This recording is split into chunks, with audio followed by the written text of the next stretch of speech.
गांव के पास एक जंगल में एक खौफनाक चुड़ैल रहा करती थी। वो बहुत ही खतरनाक और डरावनी थी। वो रोज रात को गांव का चक्कर लगाती और चारों तरफ देखकर अपना शिकार ढूंढती। आज भी कोई शिकार नहीं मिला। आज भी मुझे भूखा ही सोना पड़ेगा। वो ये कहकर यहाँ से चली जाती। फिर एक रात जब वो गांव का चक्कर लगा रही थी तो उसे एक किसान मिल गया। कौन हो तुम और यहाँ क्या कर रहे हो?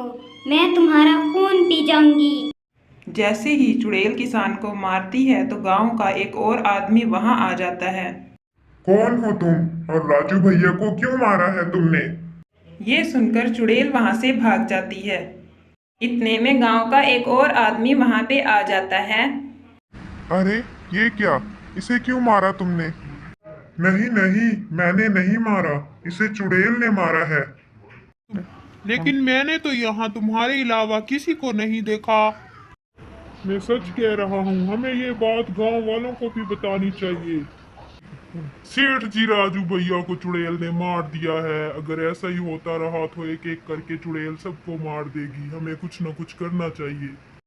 इसका मतलब हमारा गांव खतरे में है। लेकिन मैं किसी चुड़ैल को नहीं मानता। सेठ जी, मैं सच कह रहा हूँ, मैंने अपनी आंखों से देखा है। अगर ऐसा है तो मैं एक बाबे को जानता हूँ, मैं उसके पास आज ही जाऊंगा। वो इस चुड़ैल को खत्म कर देगा। बाबा जी, हमारे गांव में एक चुड़ैल आ गई है जो एक एक करके सारे बंदों को खत्म करती जा रही है। जी बाबा जी, मैंने उसको अपनी आंखों से देखा है। अगर ऐसा है तो मैं आज ही तुम्हारे गांव में आऊंगा और इस चुड़ैल को खत्म कर दूंगा। उसी रात बाबा जी अपना हथियार लेकर गांव में आ जाते हैं। तुम लोग जाओ और जाकर कहीं छुप जाओ। बाबा जी के कहने पर गांव के लोग जाकर छुप जाते हैं। मैं अपना हथियार छुपा लेता हूँ, कहीं वो डर कर भाग ही ना जाए। रात होते ही चुड़ैल फिर वहां पे आ जाती है। कौन हो तुम? क्या तुम मुझे नहीं जानते जो इतनी रात को बाहर खड़े हो? मैं जो भी हूँ, अगर तुम्हें अपनी जान प्यारी है तो इस गांव को छोड़कर चली जाओ, नहीं तो तुम्हारे साथ अच्छा नहीं होगा। तुम मेरा कुछ नहीं बिगाड़ सकते। मैं तुम्हारा खून पी जाऊंगी।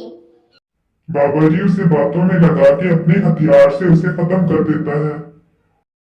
आओ गांव वालों, देखो, मैंने चुड़ैल को मार दिया है। फिर गांव वाले आके बाबा जी का शुक्रिया अदा करते हैं और कहते हैं, शुक्रिया बाबा जी, आपने हमें और हमारे गांव को इस मुसीबत से बचाया। अब तुम्हें डरने की जरूरत नहीं, अब तुम बिना डरे ही अपने गांव में रह सकते हो।